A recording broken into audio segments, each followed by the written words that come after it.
Hello guys, स्वागत है आपका अपने YouTube channel learn with Aarti ma'am में। जैसा कि आपको पता है, हमने कोशिका का फर्स्ट वो पढ़ लिया था पार्ट, और सेकंड पार्ट है जो है आज ये सेकंड पार्ट है मैं लेके आई हूँ।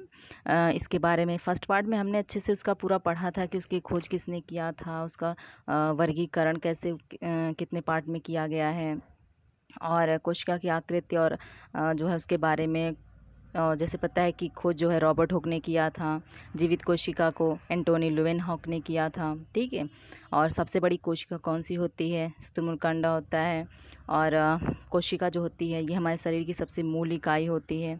ये सब हमने पढ़ लिया था। अब सेकंड पार्ट जो है उसके बारे में हम थोड़ा उसकी रचनाओं के बारे में पढ़ेंगे, कैसे बना होता है, कैसे उसकी रचना होती है, ठीक है। तो स्टार्ट करते हैं आज का वीडियो। कोशिका की रचना। प्रत्येक कोशिका के 3 अंग होते हैं, ठीक है। प्रत्येक कोशिका कितने अंग होते हैं? 3 अंग होते हैं। कौन कौन सी? कोशिका भित्ति, कोशिका द्रव और केंद्रक, ठीक है। कोशिका भित्ति सबसे ऊपर, फिर बीच में कोशिका द्रव होता है, फिर केंद्रक होता है। जो द्रव होता है ये कोशिका भित्ति और केंद्रक के बीच में होता है, और केंद्रक के अंदर भी द्रव ही होते हैं, लेकिन जो कोशिका भित्ति और केंद्रक के बीच में द्रव होता है, ठीक है।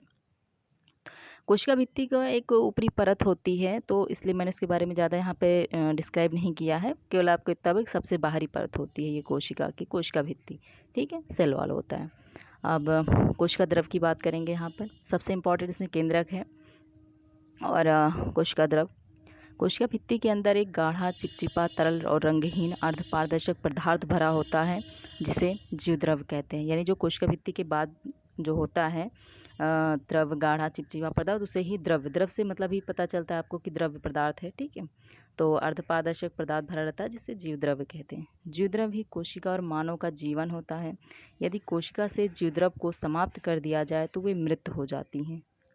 क्या हो जाता है? अगर कोशिका को जीवद्रव समाप्त कर दिया जाए तो क्योंकि वो उसी से पोषण लेती हैं अपना, उसी से वो जीवित रहती हैं, तो इसलिए हम उसको जीवद्रव को समाप्त नहीं कर सकते हैं। जीवद्रव में क्या क्या पाया जाता है? जीवद्रव में जल होता है, प्रोटीन, वसा, कार्बोहाइड्रेट विद्यमान रहते हैं। जीवद्रव कोशिका के 2 भागों में होता है, केंद्रक के अंदर और केंद्रक के बाहर। यानी जीवद्रव जो होता है वो एक केंद्रक के अंदर होता है और एक केंद्रक के बाहर, यानी कोशिका भित्ति के अंदर, ठीक है। केंद्रक बीच में होता है, तो उसके अंदर और बाहर जो होते हैं वो द्रव्य भरे होते हैं।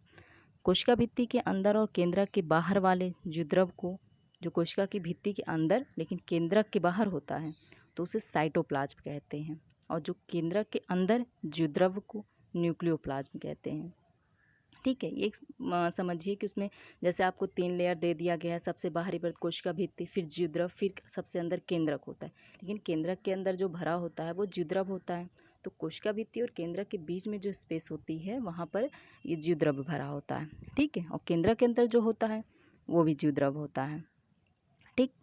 उम्मीद है समझ में आ रहा होगा आपको अच्छे से। साइटोप्लाज्म एक सा अंतःकोशिका रस, ठीक है। मतलब जो उसके अंदर कोशिका भित्ति के अंदर होता है और केंद्रक के बाहर, तो उसे हम साइटोप्लाज्म कहते हैं। तो इसमें क्या क्या होता है, कैसे क्या चीज़ें पाई जाती हैं, क्या क्या होता है, तो उसके बारे में हम पढ़ेंगे। साइटो अधिक गाढ़े भाग में कुछ पिंड दिखाई देते हैं, जिसमें सबसे महत्वपूर्ण पिंड केंद्रक होता है, ठीक है। केंद्रक के अतिरिक्त कई अन्य पिंड भी पाए जाते हैं जो निम्न हैं, जैसे सेंट्रोसोम, लाइसोसोम, ये सब चीज़ें इसी के अंदर पाई जाती हैं, ठीक है, साइटोप्लाज्म में। तो खोजकर्ता कौन थे इसके? वैज्ञानिक बोबरी थे। इसको तारा केंद्र कहते हैं, या बाहर केंद्र के पास जो होता है कोशिका विभाजन की क्रिया में महत्वपूर्ण भूमिका निभाता है। अगर पूछा जाए आपको, इसे तारा केंद्र कहते हैं, और कोशिका के विभाजन में इसका सबसे ज़्यादा महत्व होता है। यह केवल जंतु कोशिका में ही पाया जाता है। सबसे ज़्यादा जो होता है वो लीवर में होता है और ब्रेन में नहीं पाया जाता है। सबसे ज़्यादा कहाँ होता है? लीवर में, और ब्रेन में नहीं पाया जाता है, ठीक। सेंट्रोसोम नहीं पाया जाता है।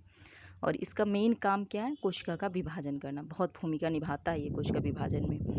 माइटोकॉन्ड्रिया ये गतिशील पिंड होते हैं तथा अपना स्थान बदलने के साथ साथ आकृति भी बदलते रहते हैं। कोशिका में ये लाखों की संख्या में रहते हैं।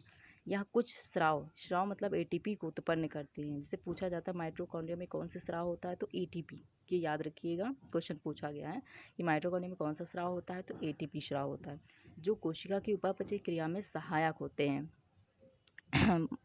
उपापचय क्रिया में क्या होते हैं? सहायक होते हैं। इसके खोजकर्ता माइटोकॉन्ड्रिया के कौन थे? अल्टमैन, ठीक। सेंट्रोसोम के कौन थे? बोबरी थे और इसके अल्टमैन थे। सबको एक बार माइंड में रिकॉल कर लीजिएगा कि सेंट्रोसोम, माइटोकॉन्ड्रिया, सबके खोजकर्ता कौन थे। नॉर्मली चीज़ें आपको एक बार पूरे ये चैप्टर को पढ़ के फिर उसके बाद उसका वर्गीकरण एक मोटा मोटा हिसाब से आप अगर उसको रिवीजन करेंगे तो अच्छे से आप पढ़ लेंगे, उसको अच्छे से याद भी हो जाएगा, धीरे धीरे आपके दिमाग में बैठ भी जाएगा ये चीज़ें। ठीक है। और माइटोकॉन्ड्रिया की हम क्रेब्स साइकिल की बात करेंगे तो एटीपी होता है, एटी के बाद फिर 38 एटीपी मिलकर, मतलब सबसे छोटा अगर कहें तो एटीपी, फिर 38 एटीपी मिलकर ग्लूकोज या ऊर्जा का निर्माण करते हैं। ठीक है।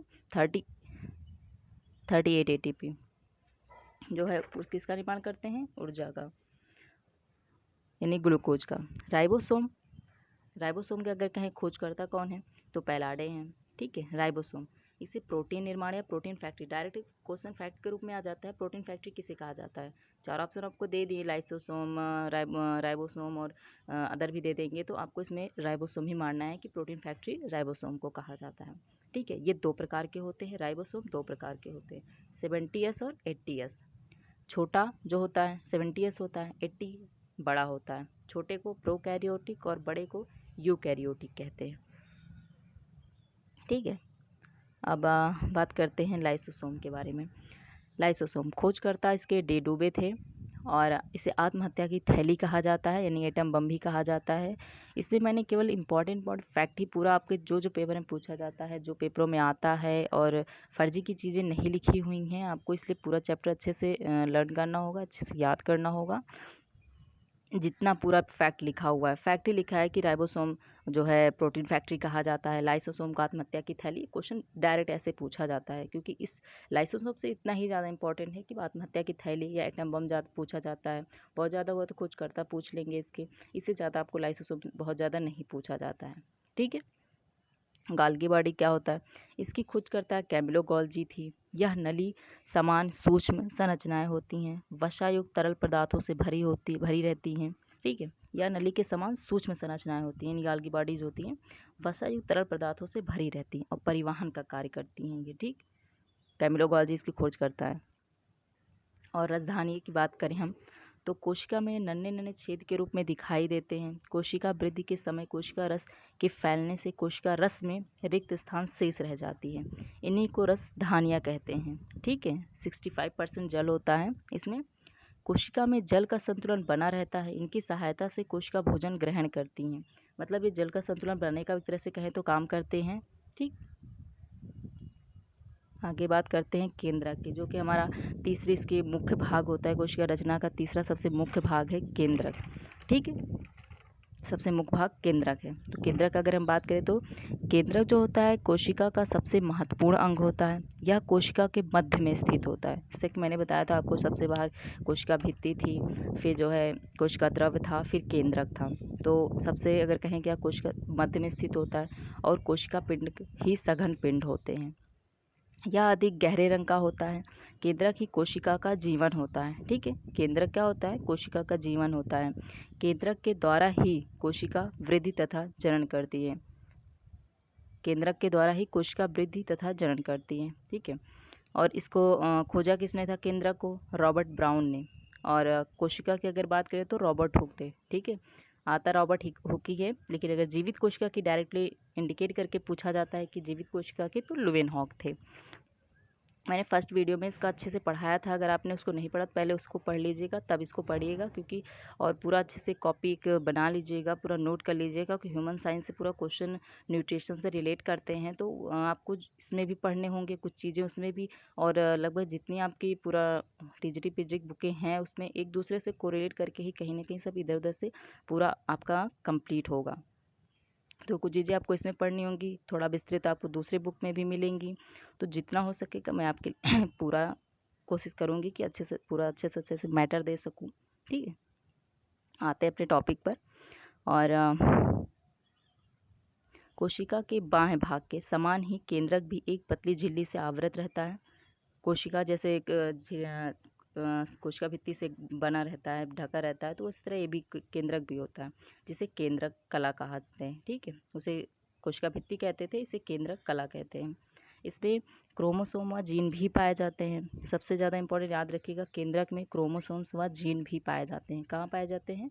जो है केंद्रक में, केंद्रक जीवद्रव वहाँ पे था। कोशिका के जो है जीवद्रव पाया जाता है, यानी कोशिका द्रव था। यहाँ पे केंद्रक में जो जीवद्रव पाए जाते हैं उनकी बात कर रहे हैं। कौन? क्रोमोसोम है। केंद्रक के अंदर ये धागे के समान प्रोटीन की बनी होती हैं संरचनाएं होती हैं, जो रंगहीन कणों के रूप में केंद्रक द्रव में फैली रहती हैं। इस समय इन्हें क्रोमेटिन कण कहते हैं। ठीक है, ये जो फैली रहती हैं इसे क्रोमेटिन कण कहते हैं। इसमें केंद्रक में फैली रहती हैं, जो द्रव होती हैं ये क्रोमोसोम। ठीक है, क्रोमेटिन कण के रूप में रहती हैं।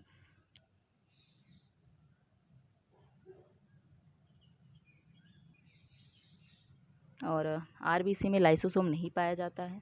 प्लीहा में प्लीहा ही आरबीसी की कब्र है। ठीक है, ब्लड बैंक भी प्लीहा को कहा जाता है। आरबीसी की कब्र गाह कहा जाता है प्लीहा को। कोशिका विभाजन के समय यह लंबे सूत्रों का रूप धारण कर लेते हैं, जब इन्हें क्रोमोसोम का गुणसूत्र कहते हैं। ठीक है, जब ये रूप उसका धारण कर लेते हैं तो क्रोमोसोम का गुणसूत्र कहते हैं इसे। प्रत्येक कोशिका में 23 जोड़े क्रोमोसोम्स होते हैं। कितने जोड़े होते हैं? 23 जोड़े होते हैं, 40 क्रोमोसोम्स होते हैं। ठीक है, क्रोमोसोम के अंदर ही अत्यंत महीन संरचनाएं पाई जाती, जिन्हें जीन्स कहते हैं।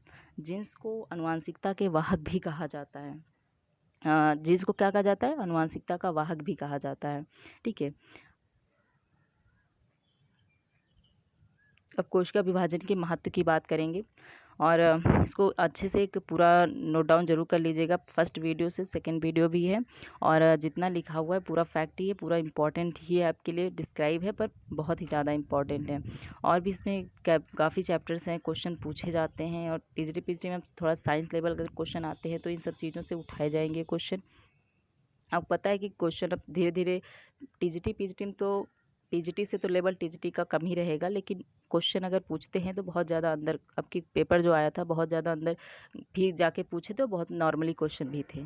ठीक है, तो इसलिए आपको सब पढ़ना है ताकि आपको अच्छे से अच्छे नंबर लेके आने हैं और अच्छे से अच्छे तैयार कर लेना है। ठीक है, और मुझसे जितना होगा मैं आपके लिए पूरी वीडियो जितना हो सकेगा कंप्लीट करा के जल्द से जल्द कोशिश करूँगी कंप्लीट हो जाए, क्योंकि आपके पास लगभग अगर कहें तो 2-3 महीना तो होगा, क्योंकि वैकेंसी आने के बाद भी लगभग 2-3 महीना मिल जाता है ताकि अच्छे से आपको कवर करने के लिए।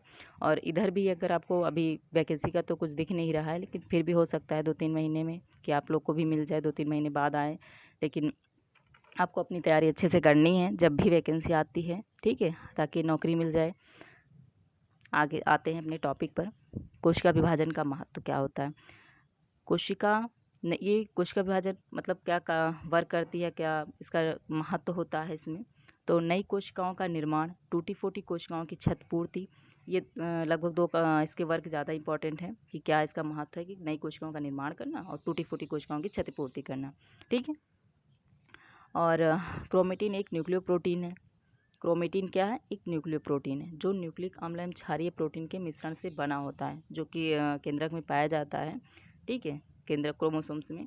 और ये एक न्यूक्लियो प्रोटीन है जो न्यूक्लिक अम्ल एवं क्षारीय प्रोटीन के मिश्रण से बना होता है। न्यूक्लिक अम्ल 2 प्रकार के होते हैं, आरएनए और डीएनए।